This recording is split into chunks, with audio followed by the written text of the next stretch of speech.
Hello everyone, my self Ashish Kumar और आज हम लोग सॉल्यूशन के थर्ड लेक्चर में एंटर करेंगे। इससे पहले दो लेक्चर हम ऑलरेडी बना चुके हैं। अगर वो लेक्चर आप लोग नहीं देखे हैं तो सबसे पहले वो लेक्चर देख लीजिए ताकि आज का लेक्चर आपको अच्छे से समझ में आ जाए। फर्स्ट लेक्चर में हम सॉल्यूशन का इंट्रोडक्शन के बारे में बात किए थे। उसमें हम आप लोगों को बताए थे कि सॉल्यूशन किसको कहा जाता है, सॉल्यूट किसको कहते हैं, सॉल्वेंट किसको कहते हैं। तो ये सारा चीज को हम लोग इंट्रोडक्शन वाले वीडियो में देख चुके हैं। सेकंड वीडियो में हम कंसंट्रेशन टर्म के बारे में बताए थे कि कंसंट्रेशन टर्म किसको कहा जाता है। ठीक है, हम लोग वहां पे देखे थे कि कंसंट्रेशन टर्म जो है वो बेसिकली सॉल्यूट का अमाउंट को एक्सप्रेस करता है आइदर इन सॉल्यूशन और इन सॉल्वेंट। और कंसंट्रेशन टर्म जितने भी होते हैं उसको हम लोग दो ग्रुप में डिवाइड करके पढ़ रहे थे। पहला को ग्रुप ए नाम दिए थे और दूसरा को ग्रुप बी नाम दिए थे। ग्रुप ए में जितना भी कंसंट्रेशन टर्म है सबका सब वॉल्यूम रिलेटेड था और ग्रुप ए में जितने भी कंसंट्रेशन टर्म है सबका सब मास रिलेटेड था। ठीक है, जितने भी वॉल्यूम रिलेटेड वाले कंसंट्रेशन टर्म है वो टेम्परेचर डिपेंडेंट होते हैं और मास रिलेटेड वाला कंसंट्रेशन टर्म टेम्परेचर इंडिपेंडेंट। ऐसा क्यों होता है? क्योंकि टेम्परेचर के चेंज करने से वॉल्यूम चेंज करता है मगर टेम्परेचर के चेंज करने से मास चेंज नहीं करता है। अगर हम लोग वॉल्यूम रिलेटेड वाला कंसंट्रेशन टर्म का बात करें तो टोटल 4 कंसंट्रेशन टर्म था, याद होना चाहिए। पहला क्या था? परसेंटेज वॉल्यूम बाय वॉल्यूम, दूसरा परसेंटेज वेट बाय वॉल्यूम, तीसरा मोलैरिटी और चौथा क्या था? नॉर्मेलिटी। अगर हम लोग बात करें ग्रुप बी का तो ग्रुप बी में मास रिलेटेड वाला कंसंट्रेशन टर्म और यहाँ पे जितना भी कंसंट्रेशन टर्म होगा वो टेम्परेचर डिपेंडेंट होगा कि इंडिपेंडेंट? हाँ, टेम्परेचर क्या होगा? इंडिपेंडेंट। क्यों? क्योंकि ये मास रिलेटेड है और मास को टेम्परेचर से कोई भी लेना देना नहीं है। अगर मास रिलेटेड वाला बात करें तो मास रिलेटेड में टोटल 4 कंसंट्रेशन टर्म हम आप लोगों को बताए थे और वो 4 कंसंट्रेशन टर्म क्या क्या है? पहला है तुम्हारा परसेंटेज वेट बाय वेट, दूसरा है मोलैलिटी, तीसरा है मोल फ्रैक्शन और चौथा है पीपीएम। पीपीएम का फुल फॉर्म क्या होता है? पार्ट्स पर मिलियन। ठीक है, इसके बाद हम तुम लोगों को यह बताए थे कि जितने भी कंसंट्रेशन टर्म है मोलैलिटी को छोड़ के सारा कंसंट्रेशन टर्म सॉल्यूट का अमाउंट को एक्सप्रेस करता है। कहां पे? सॉल्यूशन में। मोलैलिटी इकलौता कंसंट्रेशन टर्म है जो कि अमाउंट ऑफ सॉल्यूट को सॉल्वेंट में एक्सप्रेस करता है। इसके बाद हम ये भी आप लोगों को बताए थे कि अगर हम लोग ग्रुप 1 का कंसंट्रेशन टर्म या फिर ग्रुप ए का कंसंट्रेशन टर्म को ग्रुप बी में चेंज करना चाहे, मतलब वॉल्यूम रिलेटेड वाला कंसंट्रेशन टर्म को अगर मास रिलेटेड वाला कंसंट्रेशन टर्म में चेंज करना चाहे तो हम लोग चेंज कर सकते हैं। ठीक है, बस इसके लिए एक चीज का जरूरत होगा और वो क्या है आप लोगों का? Density of solution. ठीक है, तो आज हम लोग यहीं से आगे बढ़ने वाले हैं और आज हम लोग डिस्कस करेंगे, ठीक है, कंसंट्रेशन टर्म के बारे में। मतलब जो 8 टाइप का कंसंट्रेशन टर्म पढ़े थे ना वो सारा कंसंट्रेशन टर्म को हम लोग एक एक करके डिस्कस करने वाले हैं। तो आज के लेक्चर में हम लोग 3 कंसंट्रेशन टर्म को डिस्कस करेंगे जो कि ग्रुप ए का पार्ट होगा। तो 3 कंसंट्रेशन टर्म किसके किसके बारे में बात करेंगे? पहला कंसंट्रेशन टर्म का बात करेंगे परसेंटेज वॉल्यूम बाय वॉल्यूम। पहला कंसंट्रेशन टर्म जो बात करने वाले हैं वो होगा परसेंटेज वॉल्यूम बाय वॉल्यूम के बारे में बात करेंगे कि ये क्या होता है। ठीक है, आज के लेक्चर में। दूसरा जो हम लोग कंसंट्रेशन टर्म का बात करेंगे वो है percentage weight by volume, percentage weight by volume. ठीक है, और तीसरा कंसंट्रेशन टर्म का बात करेंगे जो कि है मोलैरिटी। थर्ड कंसंट्रेशन टर्म क्या है तुम्हारा? मोलैरिटी। तो आज के लेक्चर में हम लोग यही 3 कंसंट्रेशन टर्म के ऊपर में बात करेंगे। कौन कौन सा? Percentage volume by volume, percentage weight by volume और तीसरा है मोलैरिटी। बात क्लियर है? ठीक है, तो आओ देर ना करते हुए हम लोग शुरू करते हैं और अपना पहला कंसंट्रेशन टर्म देखते हैं जो कि है परसेंटेज वॉल्यूम बाय वॉल्यूम। तो चलो शुरू करते हैं। Percentage volume by volume, volume by volume. ठीक है, अब वो परसेंटेज वॉल्यूम बाय वॉल्यूम को ना शॉर्ट फॉर्म में हम परसेंटेज वी बाय वी से भी रिप्रेजेंट करते हैं। इसका शॉर्ट फॉर्म भी याद रखना। परसेंटेज वॉल्यूम बाय वॉल्यूम को किससे रिप्रेजेंट करते हैं? परसेंटेज वी बाय वी से। इसको शॉर्ट फॉर्म में एक और तरह से रिप्रेजेंट करते हैं, बस परसेंटेज बाय वी। अगर कहीं पे परसेंटेज बाय वी लिखा हुआ है या परसेंटेज बाय वॉल्यूम लिखा हुआ है, इसका मतलब भी हम लोग को क्या समझना है कि ये बेसिकली हम लोग को किसको बता रहा है? परसेंटेज वॉल्यूम बाय वॉल्यूम को। ठीक है, अब देख जितना भी परसेंटेज वाला होगा ना तो पहला वाला जो टर्म है परसेंटेज में, जो पहला वाला टर्म है वो सॉल्यूट को रिप्रेजेंट करेगा। मतलब यहां पे पहला वाला वॉल्यूम सॉल्यूट के लिए है और दूसरा वाला वॉल्यूम सॉल्यूशन के लिए। ठीक है, तो ये याद रह जाएगा। पहला वाला टर्म हमेशा सॉल्यूट के लिए होगा और दूसरा वाला टर्म हमेशा किसके लिए होगा? सॉल्यूशन के लिए। अब हम लोग समझते हैं कि परसेंटेज वॉल्यूम बाय वॉल्यूम कहा किसको जाता है। ठीक है, अब एक बात सोचो, परसेंटेज हमेशा कितना में देखा जाता है? ऑब्वियसली 100 में देखा जाता है। ठीक है, तो किसी भी 100 ml सॉल्यूशन में वॉल्यूम ऑफ सॉल्यूट कितना है, वही उसका परसेंटेज वॉल्यूम बाय वॉल्यूम होगा। हम रिपीट करते हैं, ध्यान से सुनना। क्या बोले? कोई भी एक सॉल्यूशन है जिसका वॉल्यूम 100 ml है, उसमें हम लोग चेक करेंगे कि सॉल्यूट का कितना वॉल्यूम प्रेजेंट है। जितना भी वॉल्यूम प्रेजेंट होगा वही उस सॉल्यूशन का परसेंटेज वॉल्यूम बाय वॉल्यूम कहलाएगा। अगर इससे भी नहीं समझ में आए तो हम एक एग्जांपल लेते हैं। मान लो, ठीक है, एक सॉल्यूशन है जिसका वॉल्यूम 100 ml है और उसमें 10 ml सॉल्यूट का प्रेजेंट है, तो परसेंटेज वॉल्यूम बाय वॉल्यूम कितना परसेंट होगा? 10% होगा। एक सॉल्यूशन है जिसका वॉल्यूम 100 ml है, ठीक है, और वहां पे सॉल्यूट का वॉल्यूम 20 ml प्रेजेंट है, मतलब उस सॉल्यूशन का परसेंटेज वॉल्यूम बाय वॉल्यूम कितना परसेंट होगा? 10% होगा। ठीक है, तो परसेंटेज वॉल्यूम बाय वॉल्यूम को हम लोग कैसे डिफाइन कर सकते हैं? किसी भी गिवन 100 ml सॉल्यूशन में सॉल्यूट का जो भी वॉल्यूम प्रेजेंट होगा वही उस सॉल्यूशन का क्या कहलाएगा? Percentage volume by volume. तो यही डेफिनेशन हम लोग लिख लेते हैं। Volume of solute, volume of solute, volume of solute present in 100 ml of solution, 100 ml of solution is known as percentage volume by volume, percentage volume by volume। ठीक है, तो क्या है बाबू?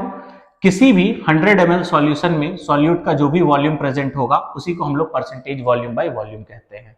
अगर हम percentage volume by volume calculate करने का formula का बात करें, देखो कंसंट्रेशन टर्म को अगर आराम से समझोगे और अच्छे से समझोगे ना, तो फॉर्मूला रटने का कभी भी जरूरत नहीं पड़ेगा।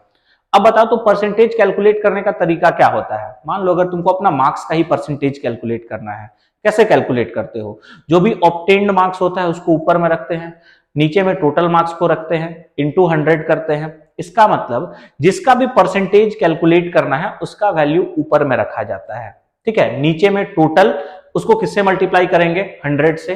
अब खुद सोचना बाबू, ये एक कंसंट्रेशन टर्म है और कंसंट्रेशन टर्म किसका अमाउंट को बताता है? सॉल्यूट का अमाउंट को बताता है। मतलब यहां पे जो परसेंटेज कैलकुलेट किया जाएगा वो सॉल्यूट का कैलकुलेट करेंगे या सॉल्यूशन का कैलकुलेट करेंगे? ऑब्वियसली सॉल्यूट का कैलकुलेट करेंगे। और ये परसेंटेज तुम कहां पे कैलकुलेट करोगे? सॉल्यूशन में। तो रिलेट कर लो, जिसका परसेंटेज कैलकुलेट करना है उसका वैल्यू ऊपर में, नीचे में टोटल इनटू 100। तो बताओ किसका यहां पे परसेंटेज कैलकुलेट कर रहे हैं? सॉल्यूट का। और कौन सा परसेंटेज कैलकुलेट कर रहे हैं ना, वो कंसंट्रेशन टर्म से पता चल जाएगा, परसेंटेज वॉल्यूम बाय वॉल्यूम। अब सॉल्यूट के लिए कौन सा परसेंटेज कैलकुलेट कर रहे हो? Volume percent. मतलब ऊपर में हम लोग रखेंगे वॉल्यूम ऑफ सॉल्यूट, ऊपर में क्या रखेंगे? Volume of solute. नीचे में रखेंगे वॉल्यूम ऑफ सॉल्यूशन, नीचे में क्या रखने वाले हैं? Volume of solution. और इसको किससे मल्टीप्लाई करेंगे? 100 से। तो यही तुम्हारा percentage volume by volume calculate करने का फॉर्मूला हो गया। ठीक है, percentage volume by volume calculate करने का फॉर्मूला क्या होगा? Volume of solute bye volume of solution into 100। ठीक है, अब एक बात बताओ, सॉल्यूशन बनता किससे है? सॉल्यूट और सॉल्वेंट से। तो अगर हम वॉल्यूम ऑफ सॉल्यूशन का बात करें ना, तो वॉल्यूम ऑफ सॉल्यूशन किसके इक्वल होता है? तो वॉल्यूम ऑफ सॉल्यूशन इक्वल होता है volume of solute plus volume of solvent. ठीक है, तो अगर हम लोग बात करें सॉल्यूशन का वॉल्यूम का, तो सॉल्यूशन का वॉल्यूम हम लोग कैसे निकालेंगे? सॉल्यूट का वॉल्यूम और सॉल्वेंट का वॉल्यूम को अगर हम ऐड कर दे तो हमको किसका वॉल्यूम निकल जाएगा? सॉल्यूशन का। ठीक है, अब हम लोग क्या करते हैं ना, इससे रिलेटेड एक आध दो छोटा सा प्रॉब्लम देख लेते हैं जिससे ये फॉर्मूला और अच्छे से क्लियर हो जाएगा। क्वेश्चन क्या है देखो,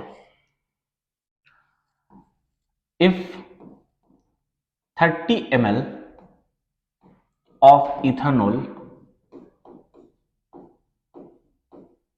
is present in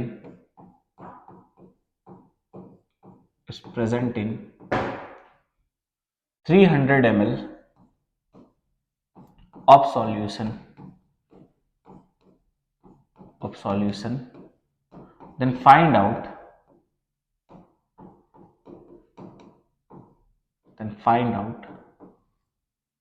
percentage V by V of solute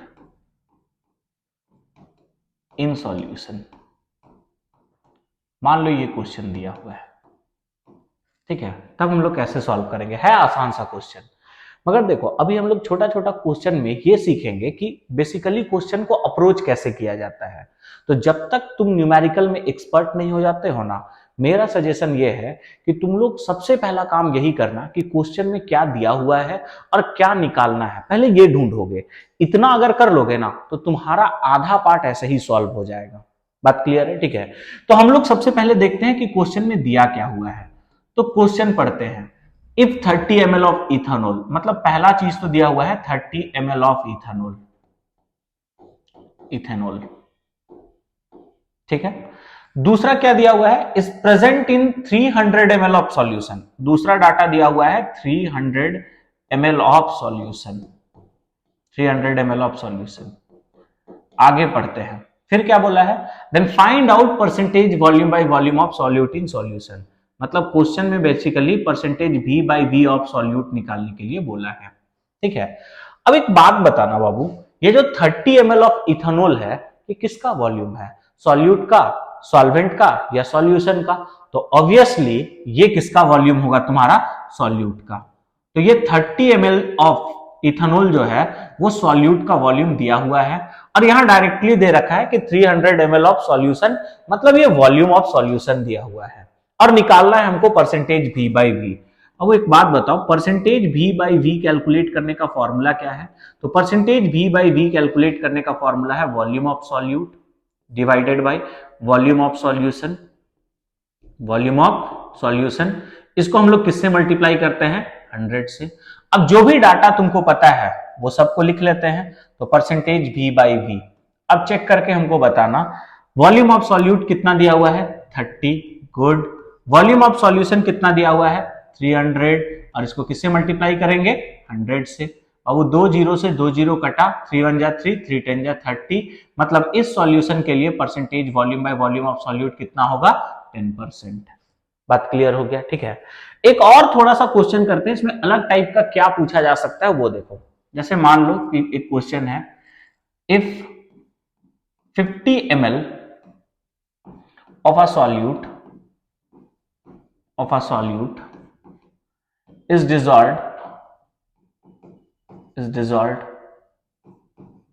in 350 ml of water, 350 ml of water, then find out percentage V by V of solute in water। तो ये मान लो क्वेश्चन दिया हुआ है, क्या बोला है कि if 50 ml of solute is dissolved in 350 ml of water then find out percentage volume by volume of solute in water, नहीं percentage volume by volume of solute in solution होगा, ठीक है। क्योंकि हम लोग किसी भी कंसेंट्रेशन टर्म में अमाउंट ऑफ सॉल्यूट को सॉल्यूशन में एक्सप्रेस करते हैं, एक को छोड़ के जो कि है मोलालिटी, तो वहां पे वाटर नहीं होता, वहां पे सॉल्यूशन होता। अब हम तुम लोग को बता चुके हैं कि हम लोग क्वेश्चन का बेसिक अप्रोच क्या रखेंगे, ठीक है। तो हम पहले ही बताए कि क्वेश्चन सॉल्व करने से पहले हम लोग क्या करेंगे, जो भी गिवन है उसको पहले लिखेंगे, ठीक है। तो जो गिवन है हम लोग उसको लिख लेते हैं, तो पढ़ते जाते हैं क्वेश्चन और लिखते जाते हैं। पहला दिया हुआ है 50 ml ऑफ सॉल्यूट, मतलब पहला डाटा तुमको पता है जो कि है 50 ml ऑफ सॉल्यूट, ठीक है। आगे पढ़ो बाबू, दूसरा क्या दिया हुआ है, is dissolved in 350 ml of water, मतलब यहाँ पे वाटर का वॉल्यूम दिया हुआ है और इसका वॉल्यूम कितना है, 350 ml ऑफ वाटर, ठीक है। आगे पढ़ने से हमको क्या पता चल रहा है, then find out percentage volume by volume of solute in solution, मतलब परसेंटेज वॉल्यूम बाय वॉल्यूम निकालना है, ठीक है। अब हम लोग देखते हैं कि ये जो है ये तो डायरेक्टली दिया हुआ है 50 ml ऑफ सॉल्यूट, मतलब ये वॉल्यूम ऑफ सॉल्यूट है। अब ये जो 350 ml ऑफ वाटर है ना, ये सॉल्यूशन का वॉल्यूम नहीं है, ये किसका वॉल्यूम है, वॉल्यूम ऑफ सॉल्वेंट दिया हुआ है। ये किसका वॉल्यूम दिया हुआ है, तो सॉल्वेंट का वॉल्यूम दिया हुआ है। और percentage V by V calculate करने में तुमको सॉल्वेंट का वॉल्यूम का जरूरत होता है या सॉल्यूशन का वॉल्यूम का जरूरत होता है, तो ऑब्वियसली हम लोगों को सॉल्यूशन का वॉल्यूम का जरूरत होता है। अब हम बताए हुए हैं कि वॉल्यूम ऑफ सॉल्यूशन जो होता है, वॉल्यूम ऑफ सॉल्यूशन किसके इक्वल होता है, तो वॉल्यूम ऑफ सॉल्यूशन होता है volume of solute plus volume of solvent के। ठीक है, वॉल्यूम ऑफ सॉल्यूशन किसके इक्वल होगा, volume of solute plus volume of solvent. अब बताओ सॉल्यूट का वॉल्यूम कितना दिया हुआ है 50, वॉल्यूम ऑफ सॉल्वेंट कितना दिया हुआ है 350, मतलब यहां से वॉल्यूम ऑफ सॉल्यूशन कितना आ रहा है बोलो 400 ml। ठीक है, अब सब डाटा पता है, फॉर्मूला लगाओ आंसर पाओ। ठीक है, अब वो percentage V by V calculate करने का फॉर्मूला वॉल्यूम ऑफ सॉल्यूट जो कि कितना है 50 divided by volume of solution जो कि कितना है 400 इनटू क्या कर लेंगे 100, जीरो से जीरो यहां से क्या हो जाएगा कटेगा, अब 2 2 जा 4 और ये 25 टाइम्स में कटेगा, मतलब कितना आ रहा है 25/2। इसको और हम लोग कैंसिल कर सकते हैं, 2 1 जा 2, 2 1 जा 2, 2 2 जा 4 और 2 5 जा 10, मतलब कितना आ जाएगा 12.5%। ठीक है, तो ये इस तरह का छोटा छोटा क्वेश्चन में बस इतना याद रखना। ठीक है, एक तो सॉल्यूट का वॉल्यूम तुमको पक्का दिया हुआ रहेगा। ठीक है, दूसरा वॉल्यूम में चेक कर लेना कि वो सॉल्यूट का वॉल्यूम दिया हुआ है या सॉल्यूशन का वॉल्यूम दिया हुआ है, सॉरी सॉल्वेंट का वॉल्यूम दिया हुआ है या सॉल्यूशन का वॉल्यूम दिया हुआ है। बात क्लियर हुआ। ठीक है, अब देखो इससे तुमको बहुत ज्यादा क्वेश्चन दिखाई नहीं देगा, मगर इसका एप्लीकेशन जो है वो कभी कभी डाटा देने के लिए यूज करता है। जैसे अगर हम लोग क्वेश्चन का बात करें, ठीक है, अगर मान लो किसी क्वेश्चन में ऐसे दिया हुआ है 20% volume by volume of solute. ठीक है, तो इसका मतलब हम क्या समझेंगे, जब भी क्वेश्चन में इस तरह से दिया हुआ है ना 20% volume by volume of solute, तो इसका मतलब हम लोग समझेंगे 20 ml ऑफ, ठीक है, सॉल्यूट प्रेजेंट इन कितना ml ऑफ सॉल्यूशन, तो 100 ml ऑफ सॉल्यूशन। ठीक है, एक हम बता दिए, एक तुम लोग खुद से ट्राई करना। जैसे मान लो कि क्वेश्चन में इस तरह से दिया हुआ है, ठीक है, 15% volume by volume of solute, अगर ये दिया हुआ है तो इसका मतलब हम लोग क्या समझेंगे, इसका मतलब क्या होगा, इसका मतलब है 15 ml of solute, 15 ml of solute is present इन बोल कितना ml ऑफ सॉल्यूशन, हाँ 100 ml ऑफ सॉल्यूशन। बात क्लियर है। ठीक है, तो इस तरह का एप्लीकेशन भी हम लोगों को क्वेश्चन में कराया जा सकता है। ठीक है, एक बार प्रीवियस ईयर में इस टॉपिक से एक क्वेश्चन पूछा हुआ था, अच्छा क्वेश्चन है, उसको हम लोग डिस्कस कर लेते हैं। चलो देखते हैं। क्वेश्चन ये है, क्वेश्चन है how many ml of ethanol should be added in 250 ml of water, ठीक है, to obtain a solution containing 80% volume by volume of solvent. कहने का मतलब यह है बाबू कि 250 ml वाटर में हम लोग कितना ml इथेनॉल का ऐड करें कि उसका percentage volume by volume of solvent कितना हो जाए 80% हो जाए। ठीक है, तो मन में एक डाउट ये आ सकता है कि अभी तक हम लोग percentage volume by volume of solute पढ़ रहे थे और क्वेश्चन में हम लोग को दिया हुआ है volume by volume of solvent, तो घबराने वाला कोई बात है नहीं। ठीक है, क्योंकि एक सॉल्यूशन जो है वो बनता किससे किससे है, सॉल्यूट और सॉल्वेंट से। बाबू अगर percentage volume by volume of solvent 80% है और पूरा सॉल्यूशन का परसेंटेज हम लोग 100 मान के चलते हैं, तो 100 में 80% अगर सॉल्वेंट ही है तो सॉल्यूट का परसेंटेज कितना होगा 20। तो हम लोग वापस से क्या करते हैं, जो हम लोग का बेसिक स्टेप है उसी को रिपीट करते हैं और इस क्वेश्चन को भी सॉल्व करने का कोशिश करते हैं। चलो, तो क्वेश्चन में जो दिया हुआ है पहले हम लोग वो लिखते हैं।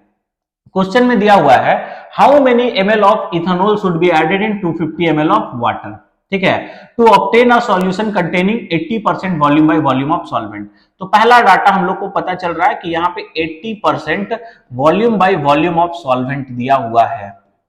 ठीक है, नेक्स्ट अगर हम लोग बात करें तो यहां से volume by volume of solute कितना हो जाएगा, तो 20% volume by volume of solute होगा।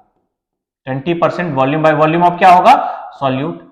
आगे पढ़ो, 250 ml ऑफ वाटर है, तो 250 ml ऑफ वाटर जो है वो बेसिकली किसका वॉल्यूम दिया हुआ है, सॉल्वेंट का या सॉल्यूट का, तो ऑब्वियसली वाटर सॉल्वेंट के जैसा एक्ट करता है, तो यहां पे वॉल्यूम ऑफ सॉल्वेंट तुमको दिया हुआ है और वॉल्यूम ऑफ सॉल्वेंट कितना दे रखा है 250 ml। जो वाटर का वॉल्यूम होगा ना वही वॉल्यूम ऑफ सॉल्वेंट है।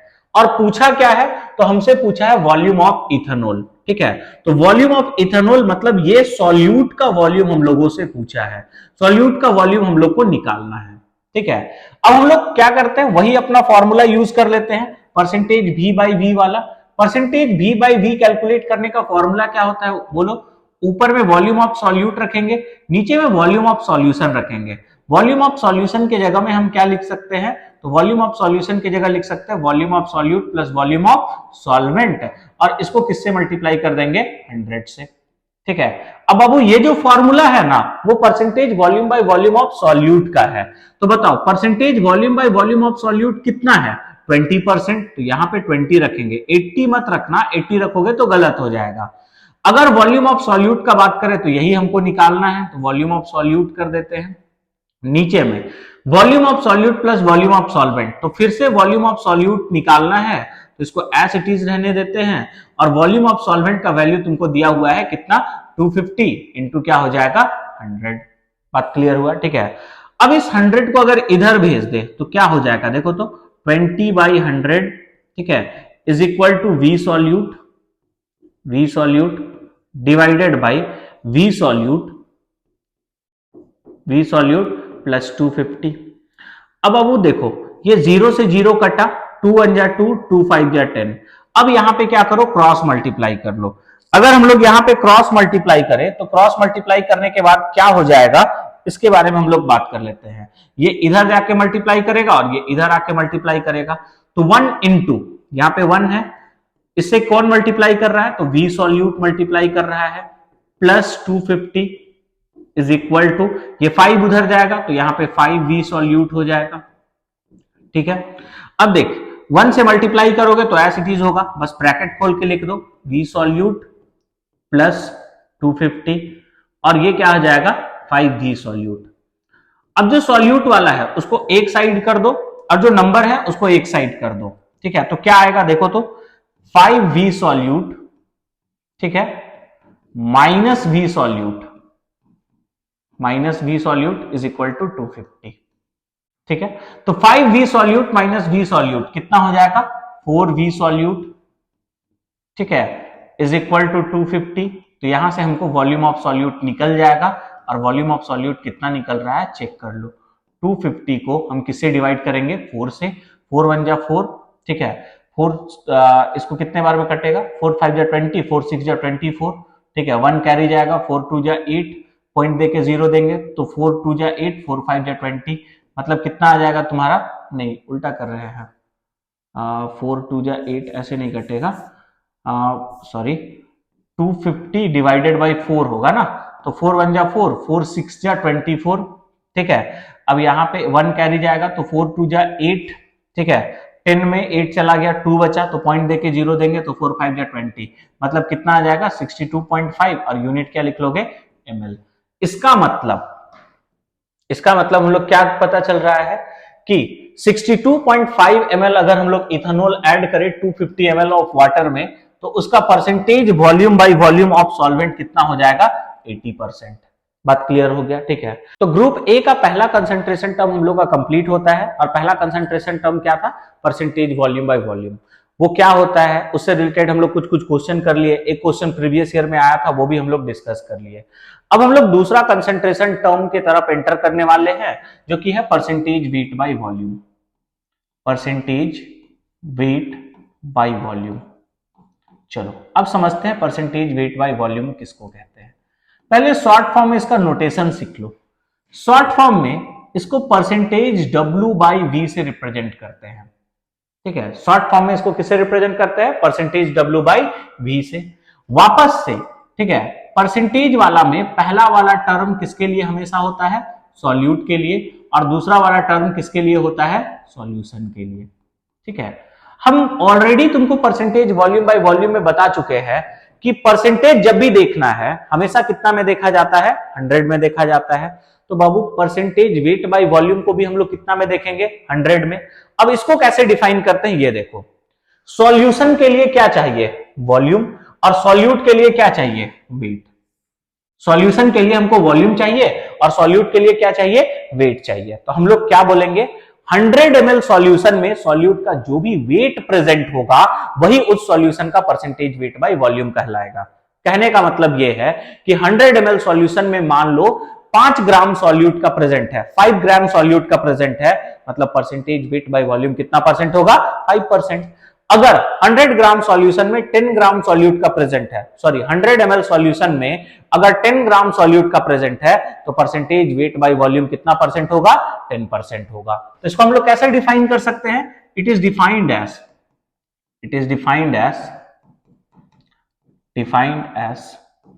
weight of solute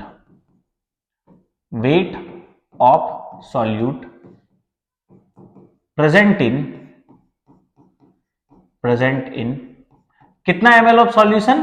तो 100 ml of solution, 100 ml of solution. बात क्लियर है? ठीक है, तो इसको हम लोग कैसे डिफाइन करते हैं? जो भी वेट ऑफ सॉल्यूट प्रेजेंट होगा 100 ml सॉल्यूशन में, उसी को उस सॉल्यूशन का परसेंटेज वेट बाय क्या कहेंगे? वॉल्यूम। बात क्लियर हुआ? ठीक है, अगर हम percentage weight by volume calculate करने का फॉर्मूला का बात करें तो जैसा हम लोग परसेंटेज वॉल्यूम बाय वॉल्यूम में सीखे थे ना, ठीक वही बात को रिपीट करेंगे। किसका परसेंटेज कैलकुलेट करना है? सॉल्यूट का। और सॉल्यूट का कौन सा परसेंट कैलकुलेट करना है? Wait percent. मतलब ऊपर में सॉल्यूट का वैल्यू को रखते हैं और क्या ऊपर में सॉल्यूट का वैल्यू को रखते हैं और क्या चीज को रखेंगे? Weight of solute. ठीक है, नीचे में हम लोग को सॉल्यूशन का वैल्यू को रखना है और सॉल्यूशन का क्या रखना है? तो वॉल्यूम रखना है। तो नीचे में हम लोग रखेंगे वॉल्यूम ऑफ सॉल्यूशन। ठीक है, और इसको किससे मल्टीप्लाई करेंगे? 100 से। तो ये तुम्हारा percentage weight by volume calculate करने का फॉर्मूला हो गया। बात क्लियर हुआ? ठीक है, हम लोग क्या करते हैं ना, इससे रिलेटेड एक आध दो छोटा छोटा क्वेश्चन कर लेते हैं ताकि फॉर्मूला क्लियर हो जाए। जैसे मान लो कि ये क्वेश्चन है, if 30 gram of urea is present in 600 ml of solution, then find out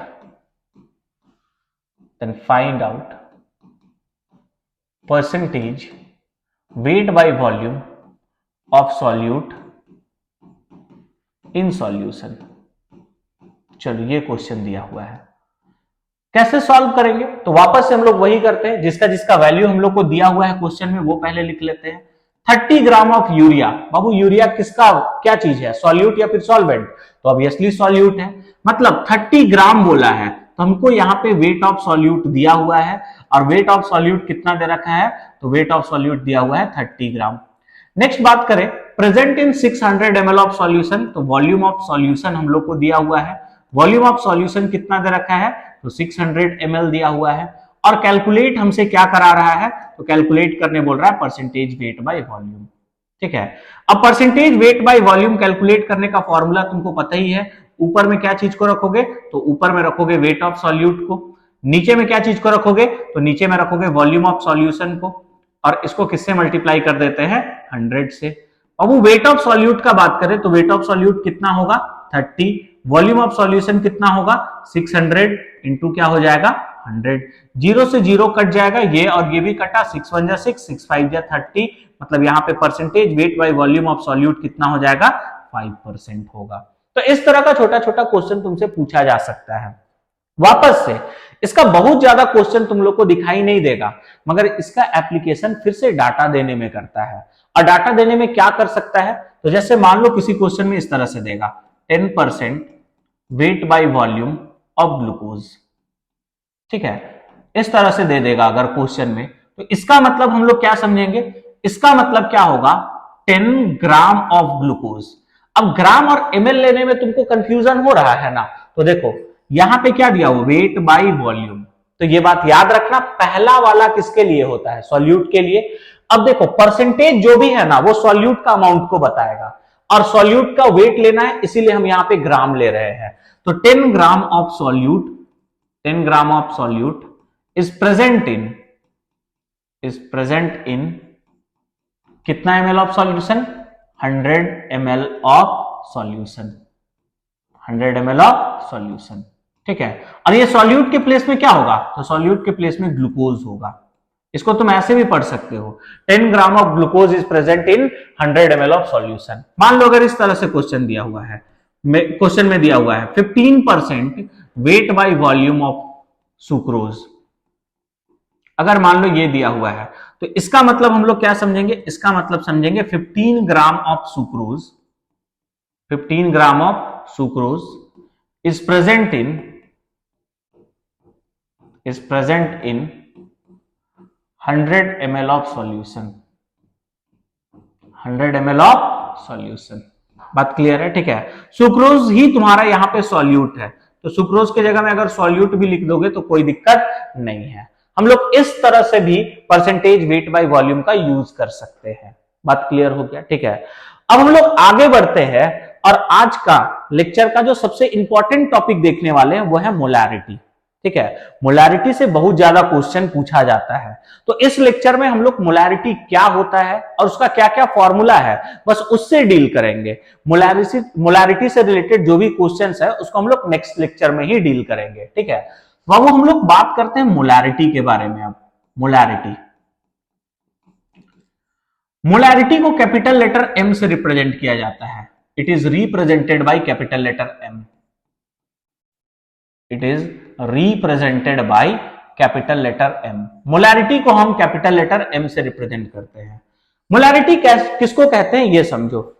कोई भी 1 लीटर सॉल्यूशन में सॉल्यूट का जो भी नंबर ऑफ मोल प्रेजेंट होगा उसी को उस सॉल्यूशन का मोलैरिटी कहा जाएगा। और डिफाइन कैसे करते हैं? तो number of moles of solute present in per liter of solution is known as molarity. मान लो 1 लीटर सॉल्यूशन में 5 मोल सॉल्यूट का प्रेजेंट है, मतलब मोलैरिटी कितना हो जाएगा? 5 हो जाएगा। ठीक है, 1 लीटर सॉल्यूशन में अगर 10 मोल ऑफ सॉल्यूट प्रेजेंट है मतलब मोलैरिटी कितना हो जाएगा? 10 हो जाएगा। तो इसका डेफिनेशन में हम क्या लिख सकते हैं? It is defined as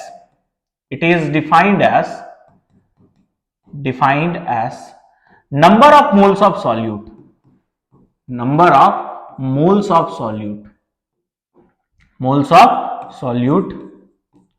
present in per liter of solution is known as molarity. ठीक है, तो मोलैरिटी को हम लोग कैसे डिफाइन कर सकते हैं? It is defined as number of moles of solute present in per liter of solution is known as molarity. किसी भी 1 लीटर सॉल्यूशन में जो भी number of moles of solute present होगा वही उस सॉल्यूशन का क्या कहलाएगा? मोलैरिटी। और दूसरा बात ये याद रखना, मोलैरिटी को कैपिटल लेटर एम से रिप्रेजेंट करते हैं। हम पहले भी तुम लोग को बता चुके हैं कि अगर कंसंट्रेशन टर्म को अच्छे से समझा जाए तो फॉर्मूला रटने का जरूरत नहीं होगा। आओ अब हम लोग देखते हैं मोलैरिटी का फॉर्मूला क्या क्या होता है। प्रॉपर वे में इसको हम लोग समझ के फॉर्मूला को डिराइव करेंगे। अब अगर हम मोलैरिटी का पहला फॉर्मूला का बात करें तो पहला फॉर्मूला तुमको डेफिनेशन से पता चल जाएगा। देखो, कंसंट्रेशन टर्म में हम लोग सॉल्यूट का अमाउंट को कैलकुलेट करते हैं और जिसका अमाउंट कैलकुलेट किया जाता है उसका वैल्यू हमेशा ऊपर में रखा जाता है। अब सॉल्यूट का वेट रखना है, वॉल्यूम रखना है, मोल रखना है, ये हम लोग को डेफिनेशन से पता चलता है। अगर हम लोग मोलैरिटी का डेफिनेशन का बात करें, ठीक है, तो मोलैरिटी का डेफिनेशन क्या है? चेक करो तो, number of moles of solute, मतलब सॉल्यूट का हमको मोल रखना है और सॉल्यूशन का वॉल्यूम रखना है। तो पहला फॉर्मूला क्या हो जाएगा? मोल ऑफ सॉल्यूट, ठीक है, divided by volume of solution. ठीक है, सॉल्यूशन का वॉल्यूम किसमें होना चाहिए? लीटर में। ये मोलैरिटी का पहला और जनरल फॉर्मूला हो गया। ठीक है, अब देखो इतना तो हम लोग को पता है कि मोल कैलकुलेट करने का फॉर्मूला क्या होता है? Given weight by molar mass. ठीक है, गिवन वेट को कैपिटल लेटर W से रिप्रेजेंट करते हैं और मोलर मास को कैपिटल लेटर M से। तो अगर सॉल्यूट का मोल कैलकुलेट कर रहे हैं तो गिवन वेट किसका होना चाहिए? सॉल्यूट का। और मोलर मास भी किसका होना चाहिए? सॉल्यूट का। तो ये मोल ऑफ सॉल्यूट कैलकुलेट करने का फॉर्मूला है। बात क्लियर है? ठीक है, तो मोल ऑफ सॉल्यूट के जगह में अगर हम वो फॉर्मूला को लिख दे तो कोई दिक्कत होगा क्या? नहीं। तो मोलैरिटी कैलकुलेट करने का दूसरा फॉर्मूला क्या है तुम्हारा? Weight of solute. ठीक है, मोल के जगह में हम लोग फॉर्मूला को रिप्लेस कर रहे हैं by molar mass of solute, तो मोल के जगह में वेट बाय मोलर मास लिख दिए। अब ये जो वॉल्यूम ऑफ सॉल्यूशन है वो यहीं पे मल्टीप्लाई में रहेगा। वॉल्यूम ऑफ सॉल्यूशन वो भी कौन से यूनिट में? लीटर में। तो ये मोलैरिटी कैलकुलेट करने का दूसरा फॉर्मूला हो गया।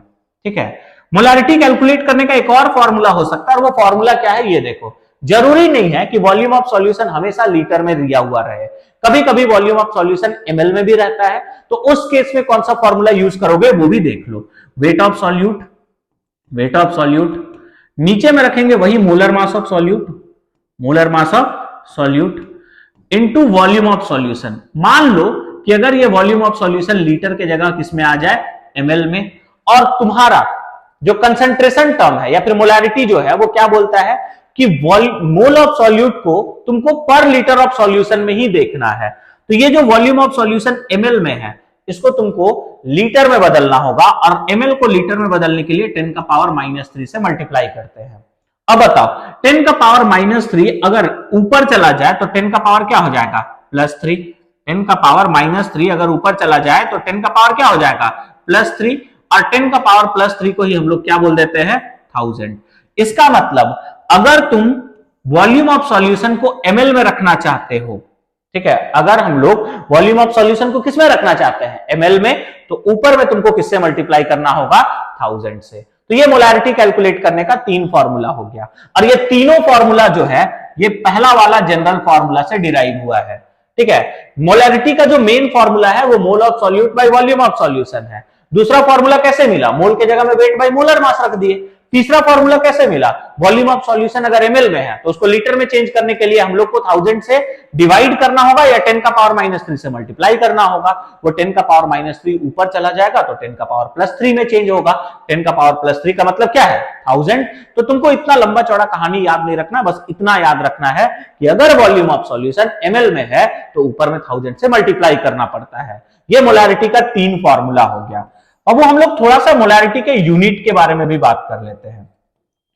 अगर मोलैरिटी के यूनिट के बारे में बात करोगे ना तो यूनिट तुमको पता चलेगा फॉर्मूला से। मोल का यूनिट क्या होता है, मोल, ठीक है, और वॉल्यूम का यूनिट होता है लीटर। मतलब पहला यूनिट है मोल पर लीटर, ये पहला यूनिट हो गया। दूसरा यूनिट का बात करें तो मोलैरिटी का दूसरा यूनिट होता है मोलर। दूसरा यूनिट क्या होगा, मोलर, या फिर तीसरा unit simply capital letter m लिख सकते हो। तो ये मोलैरिटी का टोटल 3 यूनिट हो गया। बात क्लियर हुआ, ठीक है। तो आज के लेक्चर में हम लोग यहीं तक रखते हैं, ठीक है। मोलैरिटी से रिलेटेड जितना भी टाइप का क्वेश्चन है, कुछ PYQs भी हम लोग देखेंगे। सबसे पहले हम लोग सीखेंगे कि ये जनरल फॉर्मूला, ये जो मोलैरिटी का तीनों फॉर्मूला है, इसको कौन कौन सा क्वेश्चन में कब कब यूज करेंगे इसके बारे में बात कर लेंगे, ठीक है। तो आज के लेक्चर में हम लोग यहीं तक रखते हैं। इसी के आगे हम लोग नेक्स्ट लेक्चर में डिस्कस करेंगे।